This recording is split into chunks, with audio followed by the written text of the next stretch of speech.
guys, welcome to our channel. Hope எல்லாரும் எப்படி இருக்கீங்க?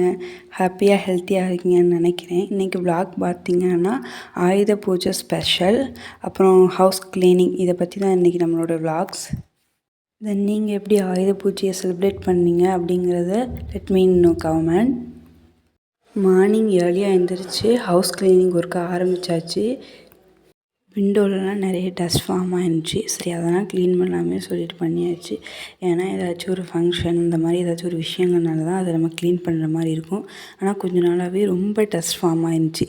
சரி, இப்போ ஒரே வேலையாக அதை ஒர்க்கை முடிச்சிடலாமேன்னு சொல்லிட்டு முடிச்சாச்சு. அப்புறம் டிவி கபோர்ட் வந்து ரொம்ப டஸ்ட் ஃபார்ம் ஆகிருந்துச்சி. அதுவும் ரொம்ப நல்லா க்ளீன் பண்ணாமல் இருந்தனால அதையும் சீக்கிரமாக க்ளீன் பண்ணிட்டோம். ஏன்னு பார்த்திங்கன்னா எல்லாருக்குமே வேலை, அம்மா வந்து வேலைக்கு போகிறதுனால அவங்களும் இந்த வேலையை பார்க்க முடியாதுன்னு நாங்கள் தான் எப்போயாச்சும் ஒன் டைம்ஸ் பார்ப்போம். பட் இந்த மாதிரி வேலையெல்லாம் இப்போ முடித்தா தான் நம்மளும் ஒர்க்கை நம்ம நிம்மதியாக பார்க்க முடியும். தென் நீங்கள் யாரெல்லாம் வேலையை சீக்கிரமாக முடிச்சுட்டு உங்களோட ஒர்க்கை செய்ய ஆரம்பிப்பீங்கன்னு சொல்லுங்கள். தென் அதே மாதிரி எந்த ஒரு ஃபர்னிச்சராக இருந்தாலுமே அது ஈஸி மெயின்டெனன்ஸாக இருந்தால் தான் சீக்கிரமே முடிக்க முடியும் வேலைனா. ரொம்ப கஷ்டமான பண்ணதாக இருந்தால் எதுவுமே முடியாது சீக்கிரம் வேலையும். எப்போதுமே ஈஸி மெயின்டெனன்ஸ் ஃபர்னிச்சரே வாங்க. அப்புறம் சாமி ரூம் பார்த்திங்கன்னா ரொம்ப அழுக்காக கிடந்துச்சி. ஏன்னா ஆயில் யூஸ் பண்ணி அந்த இடம் ஃபுல்லாக ஆயில் ஃபார்ம் ஆகிடுச்சி. எப்போதுமே அதை க்ளீன் பண்ண முடியாது, ஏதோ ஒன்று வீக்லி மந்த்ஸ்லி ஒன்ஸ் தான் க்ளீன் பண்ண முடியும்ன்ட்டு அதையும் இப்போயே பார்த்தாச்சு. ஏன்னா வீடு குடி போகிறப்ப மட்டும்தான் நாங்கள் க்ளீன் பண்ணி வச்சோம். இப்போ ஃபோட்டோ ஃபுல்லாக டஸ்ட் ஃபார்ம் ஆகிடுச்சு. என்ன பண்ணுறதுனே தெரியல. ரொம்ப நாளாக அதை அப்படியே அதை க்ளீன் பண்ண முடியல. சரி, இப்போ ஒரே வேலையாக முடிச்சிடலாமேன்னு சொல்லிட்டு க்ளீன் பண்ணிட்டோம். தென் உங்கள் வீட்டில் சாமி ரூம் எப்படி இருக்குன்னு சொல்லுங்கள். சில பேர் வீட்டில் பார்த்திங்கன்னா சாமி ரூம் கீழே கபோர்ட் வச்சு ஒரு இது மாதிரி கொடுத்துருப்பாங்க, டோர் மாதிரி திறந்து எடுத்துக்கிற மாதிரி. பட் எங்கள் வீட்டில் அப்படி இல்லை. மேலேருந்தே ஸ்லாப் வச்சு கீழே ஒரு ஸ்லாப், கீழே பொருட்களை வச்சுக்கிற மாதிரி சில இது வச்சுருக்காங்க. ஆனால் சில பேர் வீட்டில் அப்படி இருக்காதுன்னு கேள்விப்பட்டிருக்கேன். எங்களோட சாமி ரூம் உங்களுக்கு பிடிச்சிருந்தா கமெண்டில் சொல்லுங்கள்.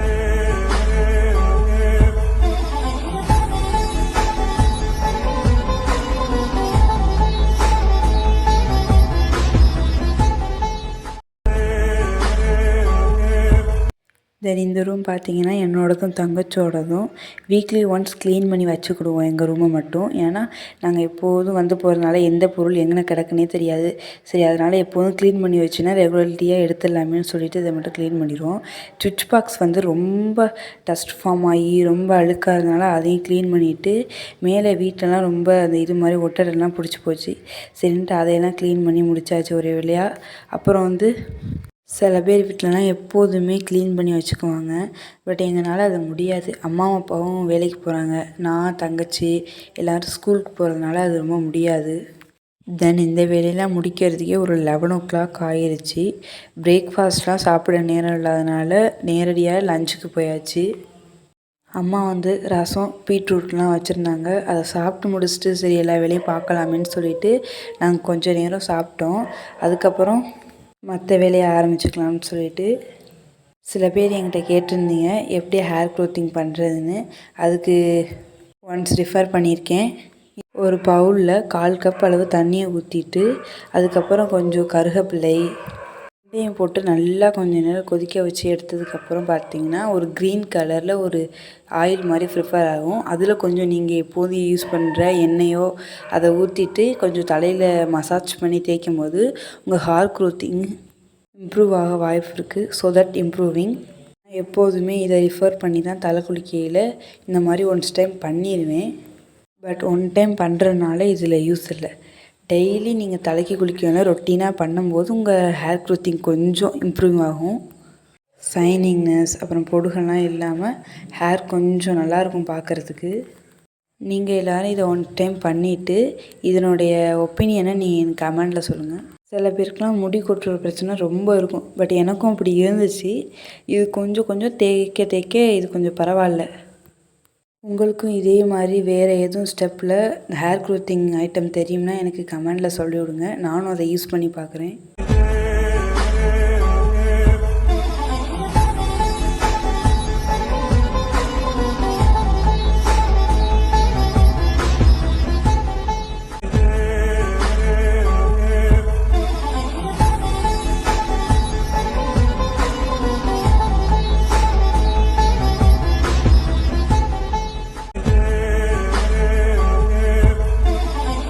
கொஞ்ச நாளாகவே ஹெல்த் இஷ்யூஸ் வர ஆரம்பிச்சிருச்சு. அப்புறம் தான் புரிஞ்சிச்சு லைஃப் ஸ்டைலை மாற்றிக்கிட்டா தான் நம்மளும் இந்த மாதிரி ஹெல்த் இஷ்யூஸ்லேருந்து நம்மளை கொஞ்சம் சேவ் பண்ணிக்க முடியும்னு சொல்லிட்டு நான் வந்து அந்த வேலையை ஆரம்பிச்சிட்டேன். ஒரு 1/4 கப் அளவுக்கு பச்சை பயிரை காலையில் ஊற வச்சுட்டு நைட்டு ஒரு ஒயிட் துணி அதை ஈரமாக்கிட்டு அதில் போட்டு அது ரொம்ப இரிக்காமல் முடிஞ்சு வச்சுட்டு நைட்டு ஃபுல்லாக இருங்க. அது வந்து காலையில் வந்து முளைச்சி வரும். அதை எடுத்து இதை கேரட், வெங்காயம், தக்காளி எல்லாத்தையும் சின்னமாக கட் பண்ணிவிட்டு அதை சாப்பிடும்போது நமக்கு கொஞ்சம் ஹெல்த்து கொஞ்சம் ரிஃபர் ஆகிற மாதிரி தெரியும். கொஞ்சம் இப்போ பரவாயில்ல ஹெல்த்து. முன்னாடி வந்து ரொம்ப ஹெல்த் இஷ்யூஸ் இருந்துச்சு. இப்போ கொஞ்சம் பரவாயில்ல.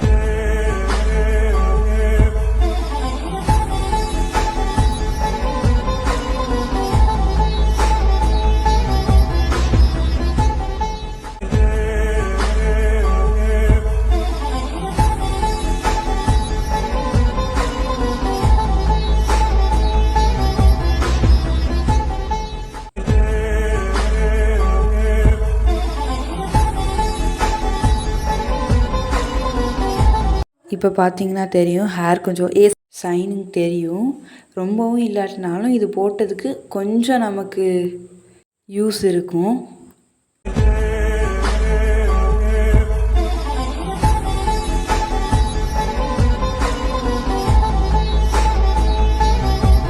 தங்கச்சியும் இப்போல்லாம் அதை கொஞ்சம் யூஸ் பண்ணுறா. அதனால தான் அவளுக்கும் கொஞ்சம் ஹேர் க்ரோத்திங் பரவாயில்லாமல் இருக்குது. அப்புறம் எல்லா வேலையுமே முடிக்கிறதுக்கு ஒரு 6 o'clock ஆயிடுச்சு. சரி இதுக்கு மேலே எல்லாத்தையும் ரெடி பண்ண ஆரம்பித்தா தான் சீக்கிரம் சாமியெல்லாம் இது பண்ண முடியும்னு சொல்லிட்டு பண்ணியாச்சு. தங்கச்சி வந்து சில திங்ஸுக்கு எல்லாம் பொட்டு வைக்கலாமேன்னு சொல்லிட்டு அதை எல்லாத்தையுமே எடுத்து வச்சுட்டா. ஏன்னா அவள் தான் எப்போதுமே இந்த வேலையெல்லாம் பார்ப்பா. எனக்கு அந்த மாதிரி வேலையெல்லாம் ரொம்ப முடியாதா சரின்ட்டு ரொம்ப டயர்டாக இருக்கும். காலையிலேருந்து நிறைய வேலை பார்த்தாச்சு. சரி இதுக்கு மேலே ரொம்ப டயர்டாக இருக்கணும், அவள் அந்த வேலையை ஆரம்பிச்சிருவா. நான் கொஞ்சம் எங்கள் செடியிலேருந்து பூ பறிச்சாந்து வச்சாச்சு. ஏன்னா எப்போதுமே நம்ம செடியில் வைக்கிற பூ மாதிரி எங்கேயுமே இருக்காது சாமிக்கு வைக்கிறது. அவள் 2 குத்து விளக்கா முதல்ல எடுத்து அதுக்கு பொட்டு வைக்க ஆரம்பிச்சிட்டா. மேலே உள்ள அந்த விளக்கேற்றுற அந்த பூ மாதிரி இருக்குது பாருங்களேன், அதை சுற்றி ஒரு 5 இது மாதிரி இருக்கும். அதில் பொட்டு வச்சு எல்லாத்தையும் வச்சு முடிச்சிட்டா. அவளும் என்னோட சேர்ந்து காலையிலேருந்து நிறைய வேலை பார்த்துட்டா. அவளுக்கு கொஞ்சம் ஸ்கூல் ஒர்க் இருக்கிறதுனால அதையும் அவள் முடிக்கணும்னு சொல்லிட்டு அதை அவள் கொஞ்சம் நேரம் அவளுக்கு ரெஸ்ட் விட்டேன். அந்த டயத்தில் அவள் அந்த வேலையெல்லாம் முடிச்சிட்டா. இப்போ வேலையெல்லாம் முடித்தாதான் சீக்கிரம் நமக்கு 7 o'clock சாமி கும்பிட முடியும் அப்படின்னு சொல்லிட்டு எல்லா வேலையுமே நாங்கள் சீக்கிரம் ஆரம்பிச்சிட்டு வந்தோம். அதே மாதிரி இந்த பொருளெல்லாம் வந்து நீங்கள் க்ளீன் பண்ணுறதுக்கு பீத்தாம்பரு பவுட்ரும் புளியும் எடுத்து அதையும் இதையும் கொஞ்சம் தொட்டு நல்லா தேய்ச்சிங்கன்னா வெங்கல இதெல்லாம் நல்லா பளபளப்பாக இருக்கும். பார்க்குறதுக்கு கொஞ்சம் லுக்காக இருக்கும். நான் இன்னொரு வீடியோவில் அது எப்படி பண்ணணுங்கிறதையும் போடுறேன். அதே மாதிரி தங்கச்சி வியர் பண்ண ட்ரெஸ் பார்த்திங்கன்னா ஆன்லைனில் எடுத்தது கிடையாது. நாங்கள் ஒரு ஷாப் போய் அங்கே போய் எடுத்தது. இல்லைனா டிஸ்கிரிப்ஷனில் லிங்க் கொடுக்கலாம். பட் இதனால் முடியாது. தென் நான் வந்து சைட் பை சைடாக சாமிக்கு பிரசாதம் படைக்கிறதுக்கான பொருளெல்லாம் ரெடி பண்ணலாமேன்னு சொல்லிட்டு ரெடி பண்ணிக்கிருந்தேன். அதுக்கு முன்னாடி நம்ம வீட்டோட கதவு அதுக்கெல்லாம் கொஞ்சம் பொட்டு வச்சா தான் நல்லாயிருக்கும்னு சொல்லிட்டு அந்த வேலையை நானே செஞ்சுக்கிட்டு இருந்தேன். அப்புறம் அப்பா கொஞ்சம் வெளில போயிருந்தாங்க. சாமிக்கு வந்து பூவு அது மாதிரி சில திங்ஸ் எல்லாம் வாங்க வேண்டியது இருந்துச்சு. அதனால் அவங்க வெளில போயிட்டு அதை வாங்கிட்டு வந்துட்டாங்க. தென் உங்கள் வீட்டிலலாம் நீங்கள் எப்படி ஆயுத பூஜையை கொண்டாடுவீங்கன்னு எங்கள்கிட்ட சொன்னீங்கன்னா அடுத்த இயர் வந்து நாங்களும் அந்த மாதிரி பண்ணி பார்க்கலாம். எங்களுக்கும் அதே மாதிரி இயர்லி ஏதாச்சும் ஒரு சேஞ்ச் இருக்கும். இந்த வருஷம் என்னென்னு பார்த்தீங்கன்னா எங்களுடைய புது வீட்டில் நாங்கள் கொண்டாடுறோம். அதுவே எங்களுக்கு ஒரு ஹாப்பி தான். ஆனால் யாருக்குமே இந்த மாதிரி அமைகிறது ரொம்ப கஷ்டம். சில பேர் ரொம்ப கஷ்டப்படுறாங்க. உங்களுக்கெலாம் நான் ஒன்று சொல்ல நினைக்கிறேன். நீங்கள் இப்போ எவ்வளோக்கு எவ்வளோ கஷ்டப்படுறீங்களோ அதை பொறுத்து தான் உங்கள் ஃப்யூச்சரில் நீங்கள் எப்படி இருக்க போகிறீங்க அப்படிங்கிறத அது தீர்மானிக்கும். நீங்கள் கஷ்டப்பட்டுக்கிட்டே இருக்கிறீங்கன்னா அதுக்கு ஒரு நாள் கன்ஃபார்ம் பலன் உண்டு. ஆனால் நாங்களும் ஒரு டைமில் ரொம்ப கஷ்டத்தில் இருந்தோம். இப்போ வந்து பார்த்திங்கன்னா இதெல்லாம் எங்களோட ஹார்ட் ஒர்க். இது உங்களுடைய எய்ம் நிறைவாக என்னுடைய என்கரேஜ் இது. அப்புறம் அப்பா வந்துட்டாங்க. அவங்க சில இதெல்லாம் வாங்கிட்டு வந்துட்டாங்க. தென் இந்த பொரிக்கு வந்து அவல், நாட்டு சக்கரை, அந்த கடலை எல்லாம் கொடுத்துருந்தாங்க. நம்ம தான் மிக்ஸ் பண்ணிக்கணும். அப்புறம் அப்பா கொஞ்சம் ஜிப்ஸி பூவெல்லாம் வாங்கிட்டு வந்திருந்தாங்க. ஏன்னா எப்போதும் நாங்கள் இதெல்லாம் வாங்குறது கிடையாது. சரி இந்த வீக்லி மட்டும் பார்ப்போம்பா அப்படின்னு சொல்லிட்டு நான் தான் வாங்கிட்டு வர சொன்னேன்.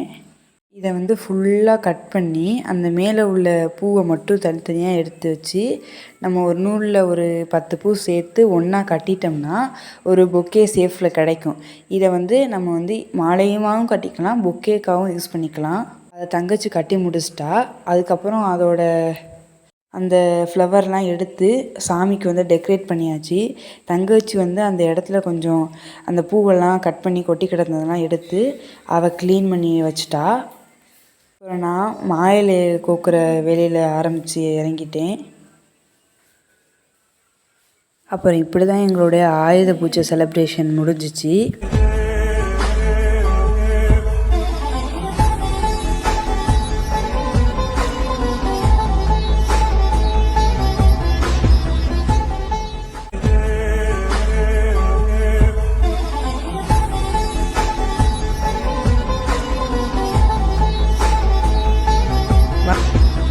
பாய். இதோட நம்ம வீடியோ எண்டுக்கு வந்தாச்சு. நம்ம இன்னொரு இன்ட்ரெஸ்டான வீடியோவில் பார்ப்போம். பாய்.